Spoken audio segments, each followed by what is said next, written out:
Hi there. I guess I'm live right now. Well, normally I do the sermons, and I'm going to do the sermons tonight. But I was wanting to. I got an assignment, and about reading the CAIB. The CAIB is about the Columbia accident, and I got an assignment, and I started looking at the PDF file to read it, and it's a reading assignment. I was going to read. Started reading the CAIB, and I thought, hey, maybe there's a YouTube. I could find a YouTube on the CAIB, and then I could just listen, because it's Friday night and it's eight o'clock, and I didn't really want to read too much. So I guess if some of you guys might be wanting to hear the gospel, and I apologize for that, I'll be doing the gospel one a little bit later. So right now I'm just going to read from the CAIB. This is chapter 5, from Challenger to Columbia. So it says the board is convinced that the factors that led to the Columbia accident go well beyond the physical mechanisms discussed in chapter 3. And I'm starting in chapter 5 because that's what I was told to do. And I'm not gonna. I might add some of my thoughts to this because I did live through that era, and I was in the shuttle program, so I may add some thoughts, but that's my own personal, and me reading this CAIB book, that's my own personal thing, just like anybody could do. It has nothing to do with, where I might work or who I might know. So anyways, the causal roots of the accident can also be traced in part to the turbulent post-Cold War policy environment in which NASA functioned during most of the years between the destruction of Challenger and the loss of Columbia. So it's interesting how they write here. It says between destruction of Challenger. It wasn't, I mean, both acts were destroyed the vehicle, but I'm not sure why they put it that way. To me, they're both a loss, but so the end of the Cold War in 1980s meant that the most important political underpinning of NASA's human spaceflight program, the US-Soviet space competition, was lost, with no equally strong political objective to replace it. No longer able to justify its projects with the kind of urgency that the superpower struggle had provided, the agency could not obtain budget increases through the 1990s. Rather than just adjust its ambitions to this new state of affairs, NASA continued to push an ambitious agenda of space science and exploration, including a costly space station. If NASA wanted to carry out that agenda, its only recourse, given its budget allocation, was to become more efficient, accomplishing more at less cost. The search for cost reductions led top NASA leaders over the past decade to downsize the shuttle workforce, outsource various shuttle program responsibilities, including safety oversight, and consider eventual privatization of the space shuttle program. I remember that they were talking about privatizing, that it would all be run by it wouldn't be run by NASA, it would be privatized. I remember them talking about that. The program budget was reduced by 40% in purchasing power over the past decade and ra- rated to make repeatedly rated to make up for space station cost overruns. Even as the program maintained a launch schedule in which the shuttle, a developmental vehicle, was used in an operational mode. In addition, the uncertainty of top policymakers in the White House, Congress, and NASA as to how long the shuttle would fly before being replaced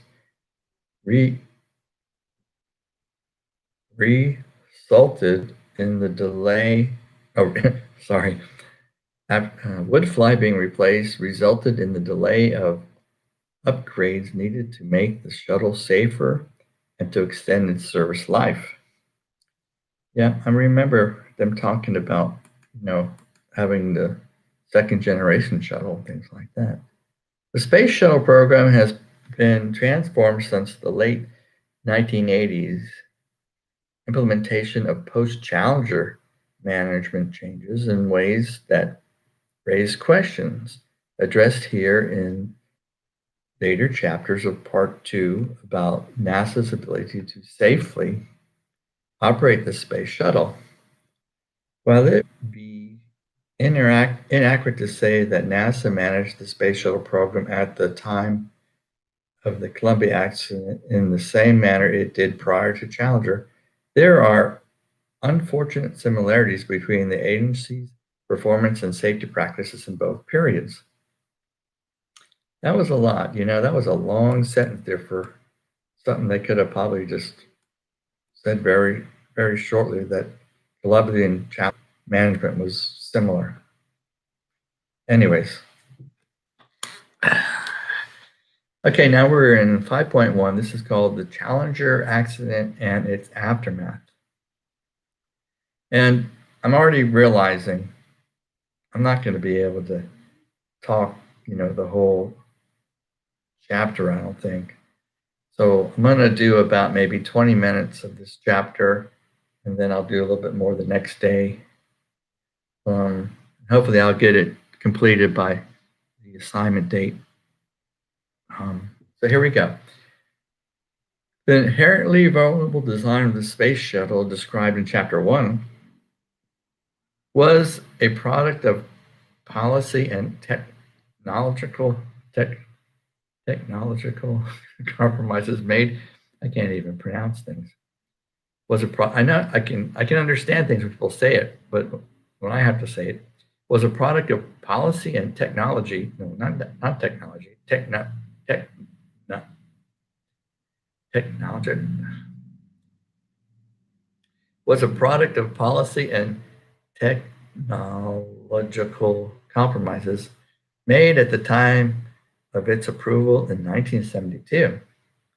That approval process also produced unreasonable expectations, even myths about the shuttle's future performance that NASA tried futilely to fulfill as the shuttle became operational in 1982. At first, NASA was able to maintain the image of the shuttle as an operational vehicle.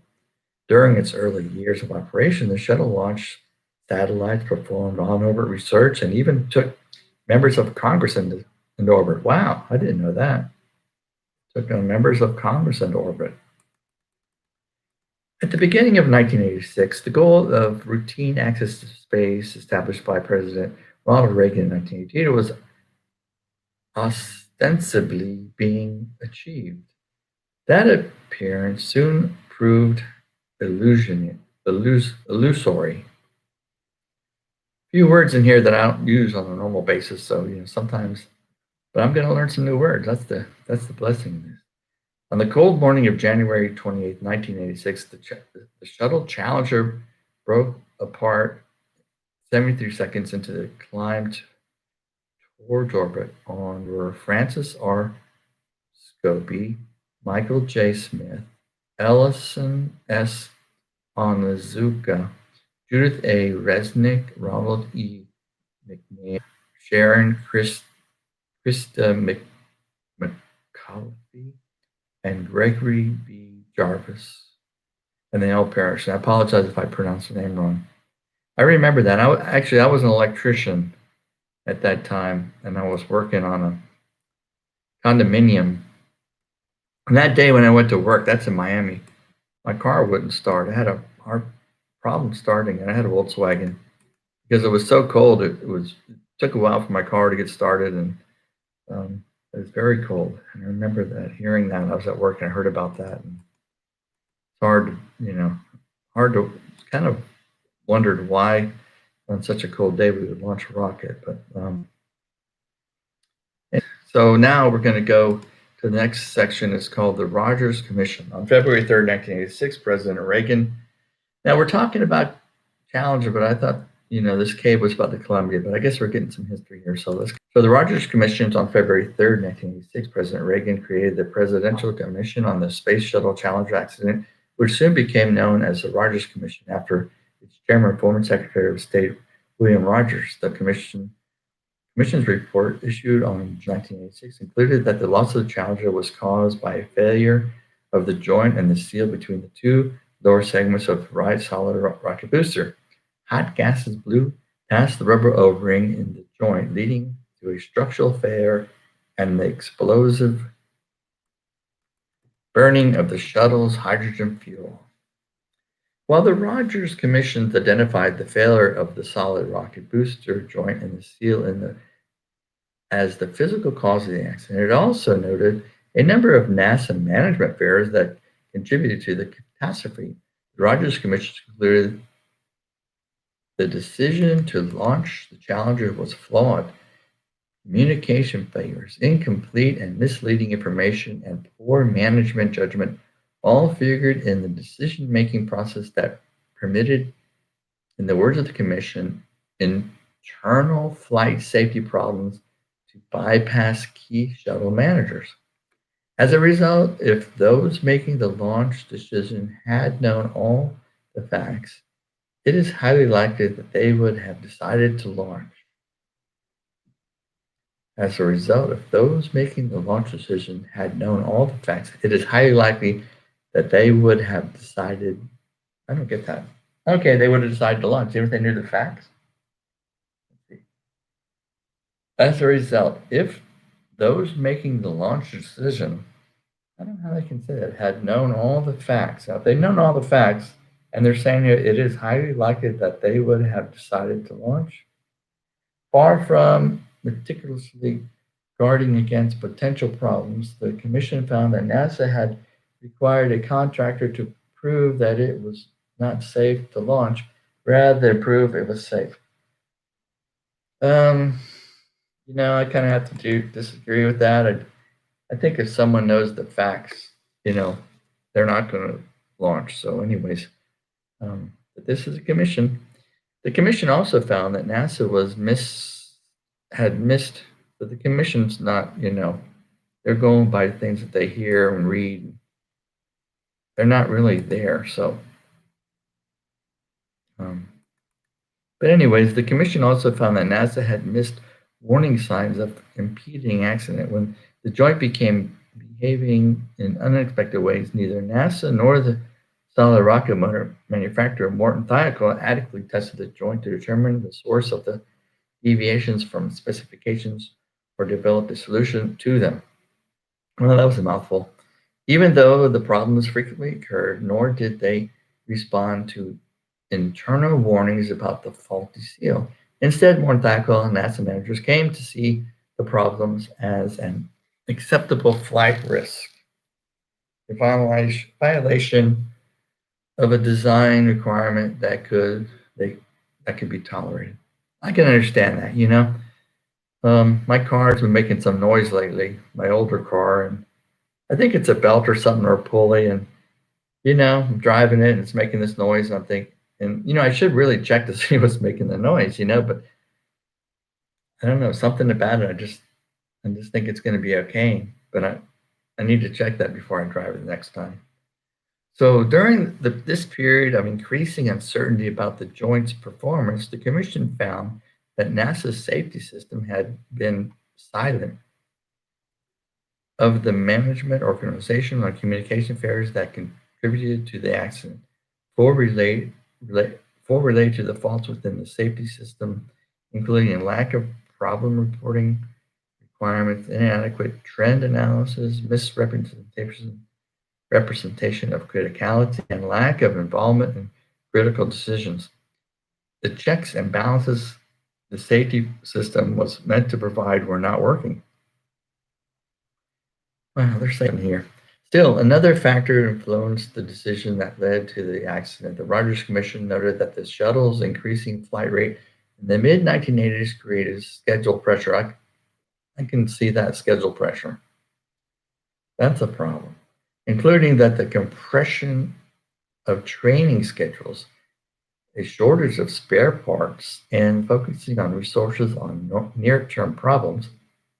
NASA managers may have forgot, partially because of past success, partially because of their own well-nurtured image of the problem that the shuttle was still in a research and developmental phase. They may have forgot because of the past success.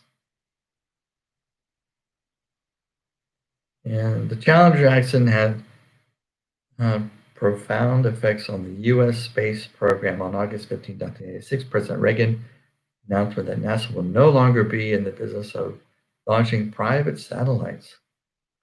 The accident ended Air Force and intelligence community reliance on the shuttle to launch national security payloads, promoted the decision to abandon the yet-to-be open shuttle launch site in Vandenberg Air Force Base, and forced the development of improved expendable launch vehicles. A 1992 White House advisory committee concluded that the recovery from Challenger disaster cost the country $12 billion, which included the cost of building the replacement orbiter Endeavour. Wait a second. What's going on here? Okay, I get what they're saying there. The cost of rebuilding the replacement. So basically, I think the orbiter Endeavour wasn't being used, so they needed to. And I don't understand. Maybe it was kind of yeah, they needed to continue building it or something. I don't know if it was rebuilding the replacement overbuild. I think it was cost of no, it's not rebuilding, which included the cost of building the replacement orbiter. I can't get it now. Replacement orbiter. I'm sorry about that. It took NASA 32 months after the Challenger accident to redesign and requalify the solid rocket booster and to return the shuttle to flight. The first post-accident flight was launched on September 29, 1988. As the shuttle returned to flight, NASA Associate Administrator for Spaceflight, Richard Truly, commented, "We will always have to treat the shuttle like an R&D test program, even many years into the future. I don't think calling it operational fooled anybody within the program. It was a signal to the public that shouldn't have been sent." So that's kind of a key thing there, I think. This part about being operational. And I think that's what they're going to be talking about, you know. Because it's kind of like you're building something that is experimental, and then you don't know everything about it. You don't know how everything works, but then you start thinking it's operational. And let's say you're building a car, and you're thinking, oh well, I can go over that bridge or whatever, or I can drive in the snow. It's still experimental if you haven't driven in the snow yet. So there's another thing here. I don't know why it's separate, but it has a little. Wait, let me see some here. So let's see. Here's like in a box. It says selected Rogers Commission's recommendations. The faulty solid rocket motors joint and the seal must be changed. This could be a new design eliminating the joint or a redesign of a current joint and seal. No design option should be permanently precluded because of schedule, cost, and reliance on existing hardware. All solid rocket motor joints should satisfy the following. The joint should be fully understood, tested, and verified. The certification of the new design should include the test which duplicate the actual launch configuration as closely as possible. Test over the full range of operational conditions, including temperature. Okay, so I don't know, my kind of opinion about that one is, the the the seal failed like on a very cold day, so I don't know. It just seems like could have kept launching if we just didn't launch during those cold times. But I don't know. I don't know all the details of maybe it failed every time, but it just failed worse when it was cold. But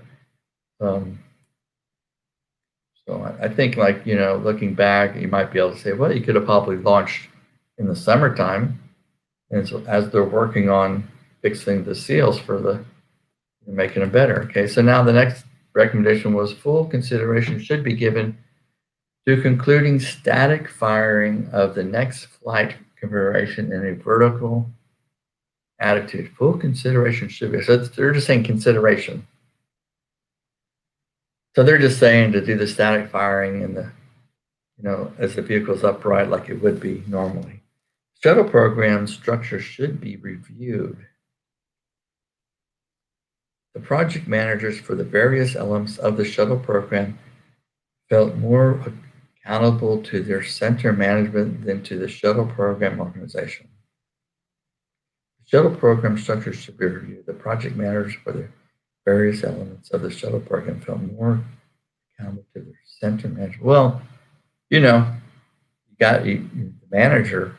If you're working for somebody, that's think about it. That's the one that they do your performance and everything. So you're definitely going to.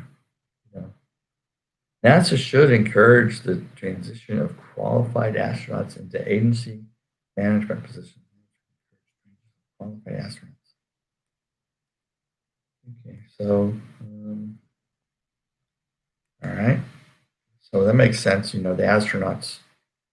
I guess what they're trying to say there is that qualified astronaut agency management position. So maybe what they're trying to say there is that they're going to be looking out more for the astronaut because they're astronauts. NASA should establish an Office of Safety, Reliability, and Quality Assurance to be headed by the Associate Administrator, reporting directly to the NASA Administrator. He would have direct authority for safety, reliability, and quality assurance throughout the agency. The office should be assigned the workforce link. The office should be assigned the workforce to ensure adequate oversight of its functions and should be independent of other national functional and program responsibilities. See, there's a lot of should things. NASA should do this, NASA should do that. So NASA should establish the SDS Safety Advisory Panel reporting the SDS Program Manager. The charter of the panel should include shuttle operational issues, launch tier, flight rules, flight readiness, and risk management. Let me see. The first one says that the faulty solid rocket motor joint and seal must be changed. That's a must. The second one is full consideration should be given to conduct static firings. The shuttle program structure should be reviewed. NASA should encourage the transition. NASA should establish the Office of Safety. NASA should establish the SDS Advisory Panel. Next one is the Commission found that Marshall Space Flight Center project managers because of the tendency at Marshall to management isolation, failed to provide full and timely information bearing on the safety of Flight 51L, the Challenger mission, to other vital elements of the shuttle program. NASA should take energetic steps to eliminate the tendency at Marshall Space Flight Center, whether by changes of personnel, organizations, and documentation, or all three. The nation's reliance on the shuttle and its principal space launch capacity created a relentless pressure on NASA to increase the flight rate. NASA must establish a flight rate that is consistent with its resources. That's a good one. I like that one. You can only, just like a human, can only lift so much, or can only run so fast. That's it, That's all. That's what it can do. You try to overdo it, then that's when we have problems. Just like a lot of things. The other day, I got this crazy idea. My wife left this glass of milk out, and it was kind of, and I wanted to make some coffee and have some hot milk. So I never did this before, and what I did was I poured some more milk in there. The more milk was cold, and then I just put that on top of the stove, thinking, well, it'll just warm up. It'll go through the glass, and well, it started warming up, but all of a sudden, the glass broke right at the bottom. There was a thick piece of glass, and the thin round part. It reminds me when I used to get these TV tubes off the trash pallets. My grandfather told me how to put a piece of string around the test tube and put some alcohol and light it, and then tap it with a piece of metal, and it would crack, and I could take that test tube out of there. And Mom didn't like that too much, and then we found out later on it's very dangerous. Those TV screens can blow up. That's before, when the TV screens were a big tube. But anyways, that's what happened. I think that the bottom started heating up and got very hot, but the top was still cold from milk. So, and the reason why I brought that up was, why did I bring that up?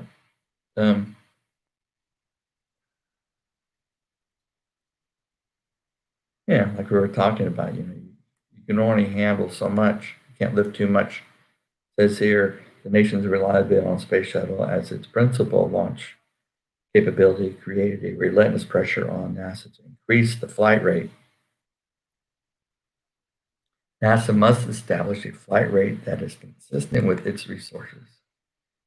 Okay, now we're going into the shuttle program after return to flight. After the Rogers Commission's reported was ensued, NASA made many of the organizational changes the Commission recommended. The space agency moved management of the space shuttle program from the Johnson Space Center to NASA headquarters in Washington, D.C. The intent of this change was to create a management structure resembling that of the Apollo program, with the aim of preventing communication deficiencies that contribute to the Challenger accident. NASA also established an Office of Safety, Reliability, and Quality Assurance at the headquarters. Though the office was not given the direct authority overall the NASA safety operations as the Rogers Commission had recommended. Rather, NASA human spaceflight centers each retained their own safety organization, reporting to the center director. In the almost 15 years between the return to flight and the loss of Columbia, the shuttle was again being used on a regular basis to conduct space-based research, and in line with NASA's original 1969 vision to build a service space station. The shuttle flew 87 missions during this period, compared to 24 before Challenger. Highlights from these missions include the 1990 launch, the 1993 repair, and the 1999 and 2002 servicing of the Hubble Space Telescope, the launch of several major planetary probes, a number of shuttle space lab missions devoted to scientific research, 9 missions to rendezvous with the Russian space station Mir, the return to former Mercury astronauts, Senator John Glenn. That was a great thing, and to orbit in 1998, and the launch of the first U.S. elements at the International Space Station.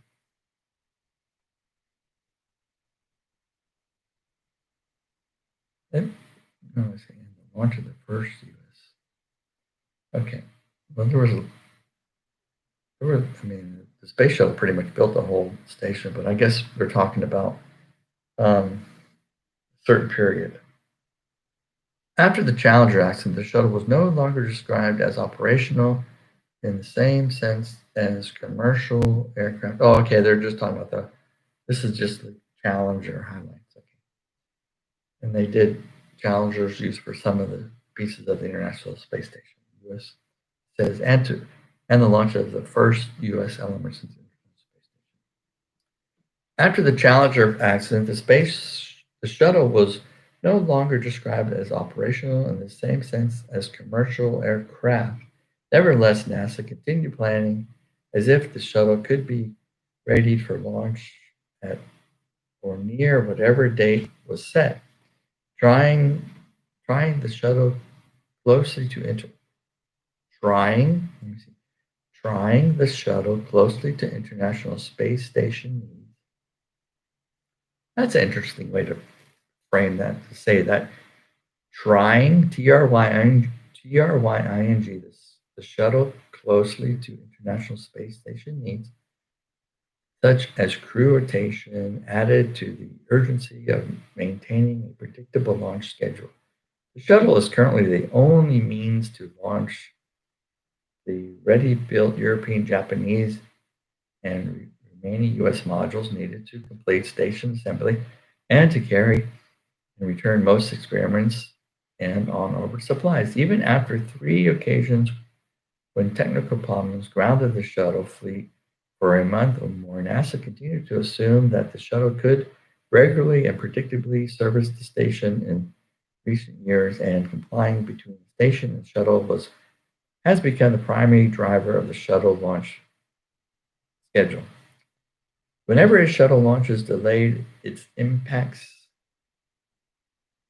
station assembly and operation. Whenever shuttle launch is delayed, it impacts station assembly and operations. In September 2001, testimony on the shuttle's achievements during the preceding decade by NASA's then Deputy Associate Administrator for Spaceflight, William Reddy, indicated the assumptions under which NASA was operating during the period. This is what the summary. The space shuttle was made dramatic improvements in capabilities, operation safety of the system. Payload to orbit performance of the space shuttle has been significantly improved by over 70% to space station. The safety of the space shuttle, wow, it's really storming outside. The safety of the space shuttle has also been dramatically improved by reducing risk by more than a factor of 5. In addition, the operability of the system has been significantly improved with 5-minute launch windows, which would not have been attempted a decade ago. Now becoming routine, this record of success is a testament to the quality and dedication of the Space Shuttle management team and workload, both civil servants and contractors. Can you imagine that? 5-minute launch window. No, to get all those things to work together and be ready to launch within 5 minutes. I mean, that is, that is really,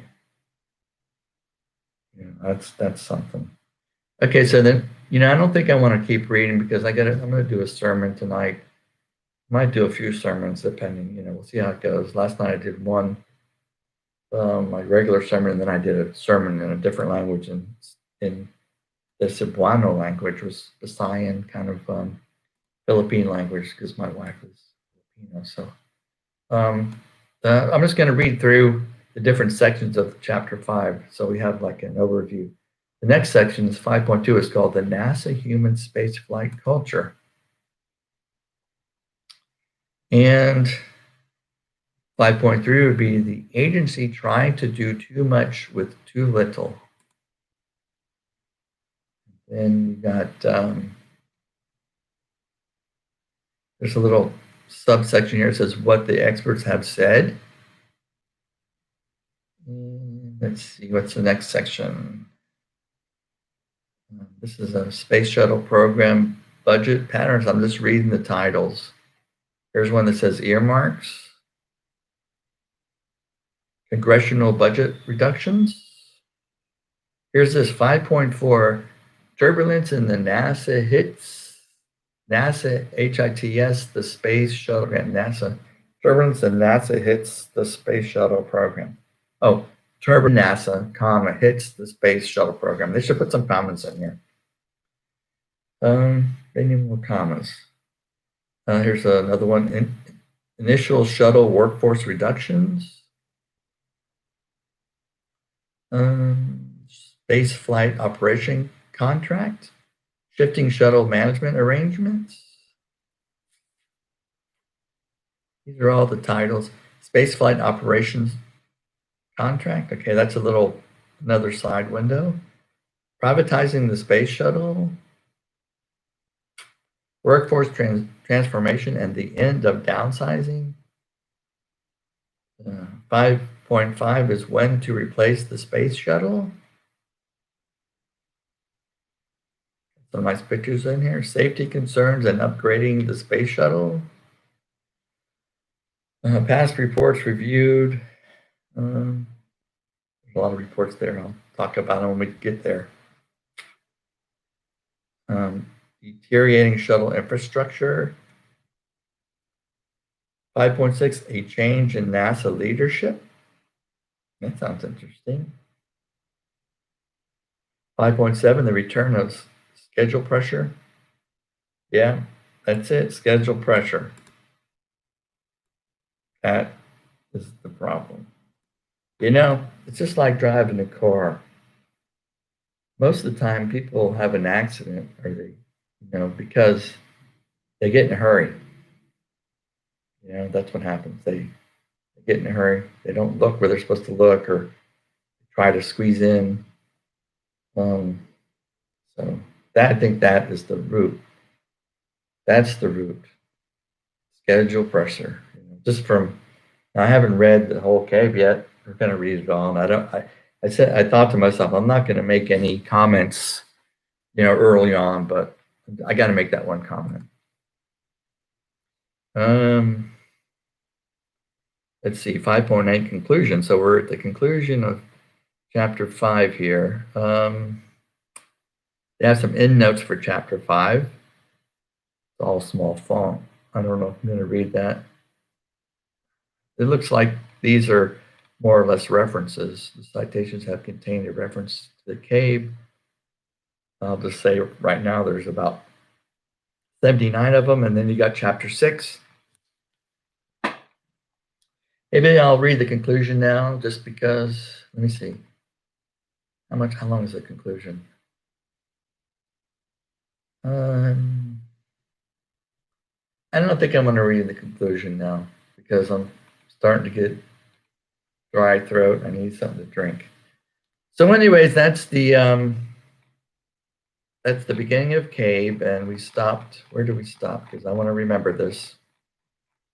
I'm going to put it in the YouTube video. I think we stopped at 5.2. Did we stop at 5.2? No, we just read up to 5.1, right? That's it. We read up to 5.1. So tomorrow or whenever I feel like reading again, I'm going to start 5.2.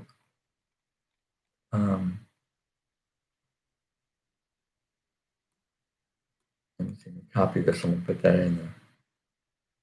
Challenger to Columbia. Okay. Well, I'm going to put that in the title of this one.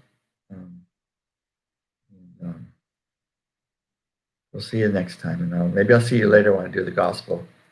I'm going to take a short break, and then I'm going to be back to do the gospel. Just remember, do what Jesus told you to do and you'll be okay. I'm going to add a little bit of gospel. That's me. All righty. God bless you. We'll see you next time with the next class.